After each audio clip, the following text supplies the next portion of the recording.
ተመልካቾቻችን የበምልአት የወንጌል አገልግሎት እየተዘጋጀ የሚቀርብላችሁ ሳምንታዊ የእግዚአብሔርን ቃል የምንሰማበት ጊዜ ነው።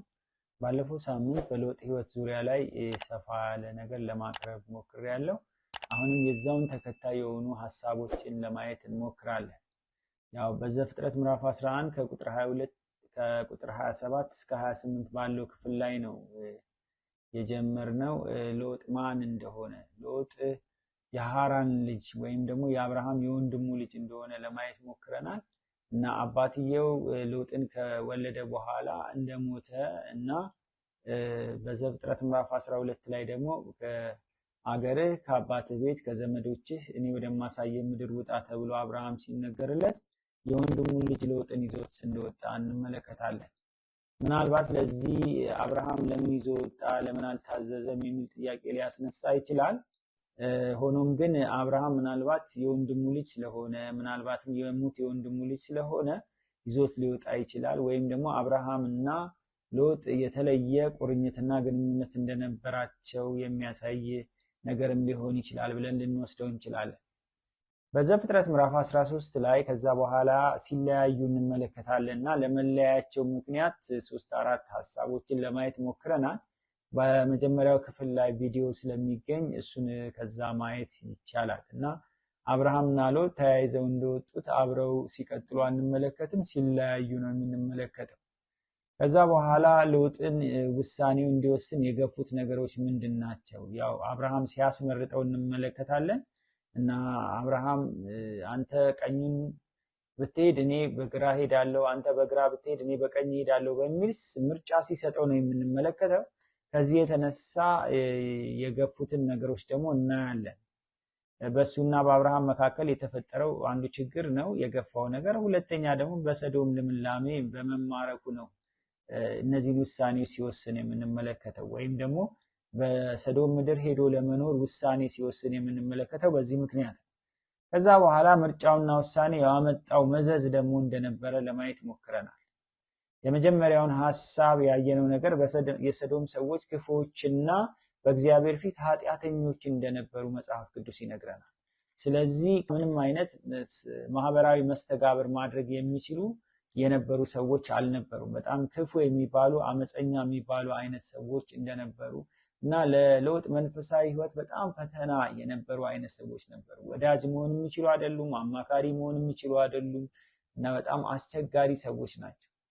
ስለዚህ አንድ ቤተሰብ ከሌላው ሕዝብ ሁሉ ተቃርኖ መቆም በራሱ ከባድ ነገር ነው እና ሰው ያስፈልገዋል። ምንም መንፈሳዊ ቢሆን ምንም ብዙ ነገር ያወቀ ሰው ቢሆን ሰው ከሰው ጋር በማህበራዊ መስተጋብር ውስጥ ነው የሚኖረው እና ይህንን አልታደለም ሎጥ። እዛ ስፍራ ከሄደ ጊዜ ጀምሮ ሕይወቱ ሲጎዳ ነው የምንመለከተው። ሌላው ሁለተኛው ግብረ ሰዶማዊ ባህሪያቸው ያስጨንቀው እንደነበረ እንመለከታለን።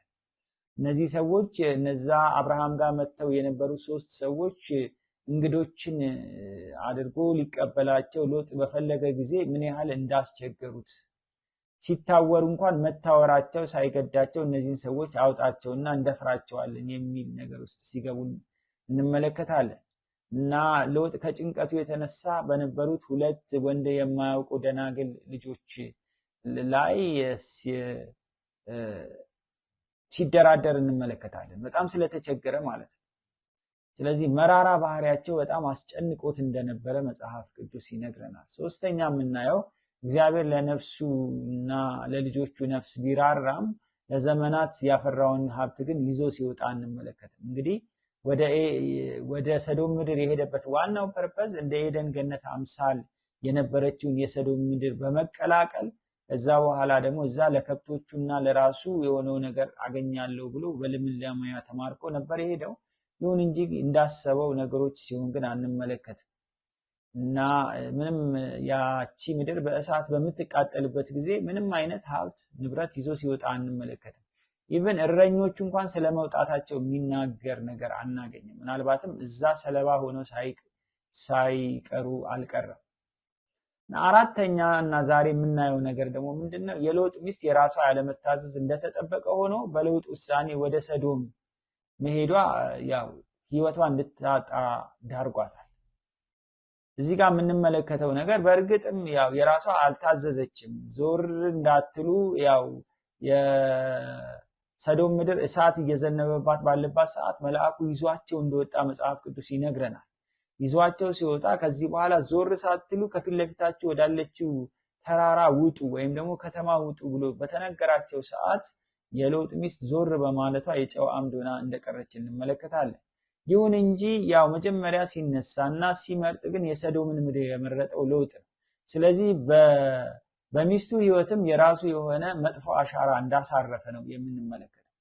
ስለዚህ የትዳር አጋሩ ነች፣ እቺ የዘመናት የትዳር አጋሩ ነች እና ህይወትን የምታካፍለው ነች፣ የሚያማክራት ነች። ብዙ ነገሩን እዛ ጋር ሉስ ሲያደርግ ነው የምንመለከተው። እና አምስተኛ ደረጃ የምናየው ነገር ሎጥ ሚስቱን በማጣቱ ከልጆቹ እንዲወልድ ተገዷል። አምስተኛውና መጥፎ የሆነ ኮንሲኩዌንስ ወይም ደግሞ መዘዝ ምንድነው የምናየው ነገር ከልጆቹ ሲወልድ ነው የምንመለከተው። እና ከልጆቹ ሲወልድ እና ከሞራል በታች የሆነ ስራ ሲሰራ ነው የምንመለከተው። እና አባታቸውን ነው ያሳቱት እነሱ ናቸው። በእርግጥ ሎጥ ይሄንን አስቦት አልነበረም፣ ግን ዘር ማትረፍ አለብን በሚል ልጆቹ አባታቸውን በማስከር ከሱ ጋር ተራ በተራ በመተኛት ከአባታቸው እንዲወልዱ ሆኗል። ስለዚህ ሎጥ ለልጆቹ አባትም አያትም እንዲሆን ተገዷል። በጣም ከሞራል በታች የሆነ ሁኔታ እንደሆነ እንመለከታለን።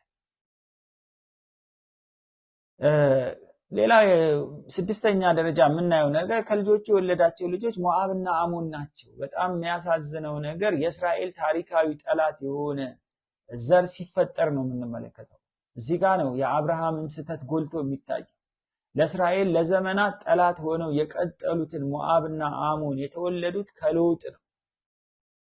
ከሎጥና ከልጆቹ በኃጢአት ምክንያት የተፈጠረ ዘር ነው ይሄ ዘር እና የእስራኤል ታሪካዊ ጠላት ሆኖ ነው የምንመለከታቸው። በቀጣይነት በጣም በጠላትነት ሲፈረጁ እንመለከታለን። እንደውም ዘዳግም ምዕራፍ 23 ላይ ስንመለከት ሞዓባውያንና አሞናውያን እስከ 10 ትውልድ ድረስ ወደ እግዚአብሔር ጉባኤ እንዳይገቡ ተብሎ የተነገረላቸው እግዚአብሔር ራሱ በጣም የሚጸየፈውን አማልክት የሚያመልኩ እና ለራሳቸው ሐሳብና ምኞት አልፈው የተሰጡ ልጆችን ነው ሎጥ የወለደው። እና ወደዛ ምድር መሄዱ ያተረፋቸው በጣም ብዙ ነገሮች ሳይሆኑ ይልቁንም ደግሞ የመጣበት መዓት በጣም እንደበዛ እንመለከታለን። ሚስትን አጥቷል፣ ሀብትን አጥቷል፣ ልጆቹን ከልጆቹ እንዲወልድ ተገዷል። ከዛም ደግሞ ለእስራኤል ነቀርሳ የሚሆን ነገር ሲወልድ ነው የምንመለከተው። ስለዚህ ይሄ ደግሞ በጣም ከሞራል በታች የሆነ በጣም አጸያፊ ነገር ውስጥ ሲገባ እንመለከታለን። ከዚህ የምንማረው ነገር ምንድነው ቢባል ለምርጫችንና ለውሳኔያችን በጣም ጥንቃቄ ማድረግ እንዳለብን፣ በዚህ በስጋዊ አይናችን አይተን የምንወስነው ውሳኔ የኋላ ኋላ በጣም መዘዝ እንደሚያመጣ፣ መዘዙ ደግሞ በቀላሉ ተመዞ እንደማያልቅ ነው ማየት የምንችል።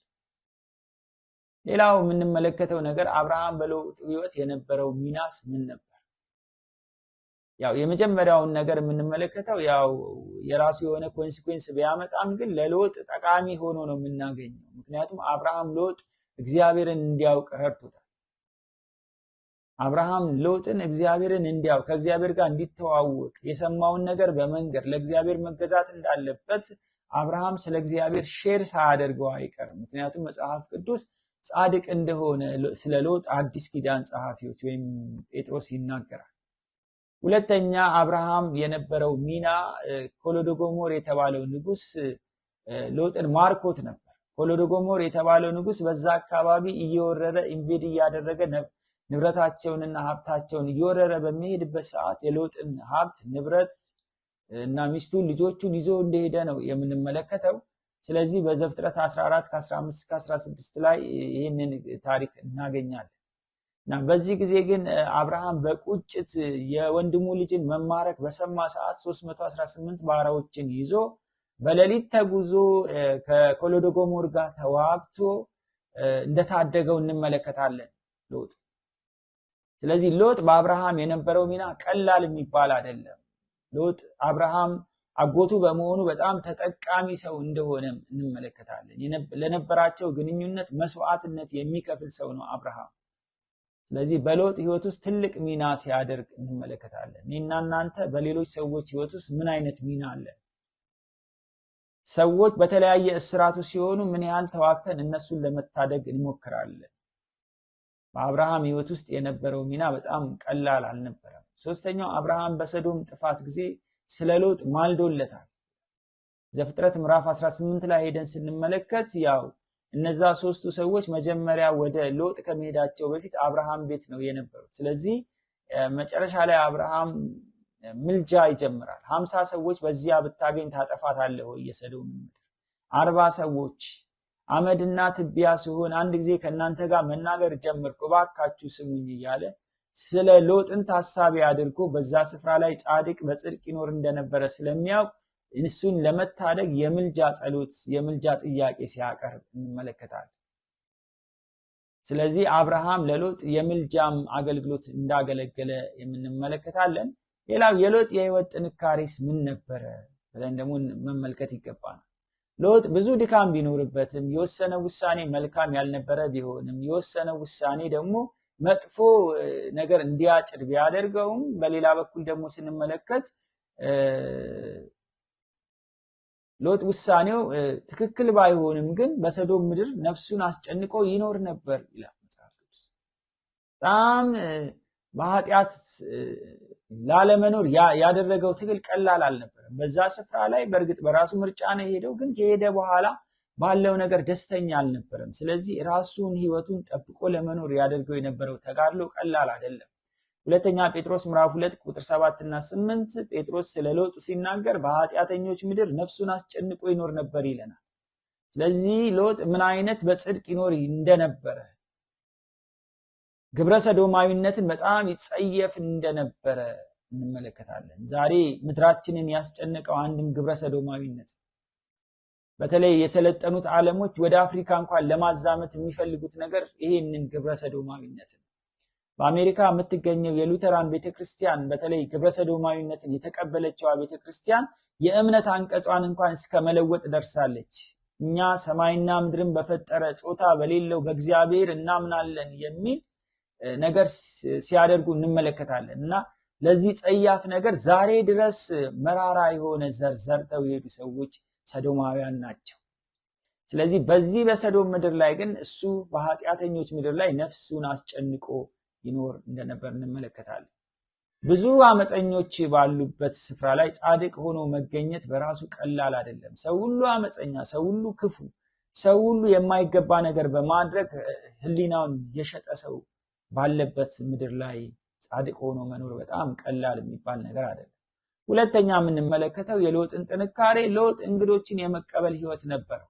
እንደውም ዕብራውያን ምዕራፍ 13 ቁጥር 2 ላይ ሲናገር አንዳንዶች እንግዶችን ሲቀበሉ መላእክትን ተቀበሉ የተባለው ስለ አብርሃምና ስለ ሎጥ ይሆናል ተብሎ ነው የሚታሰበው። ምክንያቱም እነዚህ ሰዎች ናቸው ብሎ ሲቀበሏቸው ግን የእግዚአብሔር መልእክተኞች ሆነው እንዳገኟቸው እንመለከታለን።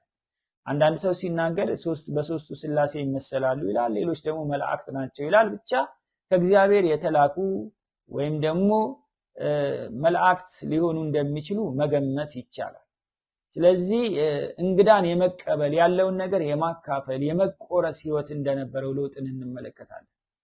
እነዚህን ሰዎች በግድ ነው ያስገባቸው፣ ዘበዘባቸው ይላል። በአደባባይ ላይ ነበር የነበሩትና በጣም ጨቅጭቋቸው ነው ወደ ቤት እንዲገቡ ያደረገው። እና ቤት ግቡ ባካችሁ፣ ራት ብሉ፣ እግራችሁን ታጠቡ፣ አድራችሁ በማለዳ ተነስታችሁ ትሄዳላችሁ፣ ለምን እዚህ አደባባይ ላይ ታድራላችሁ ብሎ ሲለምናቸው ነው የምንመለከተው። ያለውን ነገር ለማካፈል የማይሰስት እንደውም ለምኖ የሚያመጣ ቸርነት በማድረግን የተለማመደ ሰው እንደነበረ ከሎጥ ህይወት እንማራለን። በብዙ ሰዎች ላይ የማይገኝ ሰው ዛሬ ራስ ወዳድ የሆነበት ዘመን ነው። ያለኝ ነገር አይበቃኝም ብሎ የሚያስብ ሰው ነው። ሎጥ ግን ያለውን ነገር የሚያካፍል ሰው እንደሆነ እንመለከታለን እና የመቆረስ ልምምዱ በጣም ከፍ ያለ እንደሆነ እንመለከታለን። አንዳንድ ጊዜ የዳነው በጸጋ ነው በሚል መንፈሳዊ ነገር ወይም ደግሞ ያለንን ነገር ለማካፈል እንቆጠባለን። ግን መጽሐፍ ቅዱስ ኤፌሶን ምዕራፍ 2 ላይ መልካሙን ስራ ለማድረግ በክርስቶስ ኢየሱስ ተፈጠራችሁ ነው የሚለው።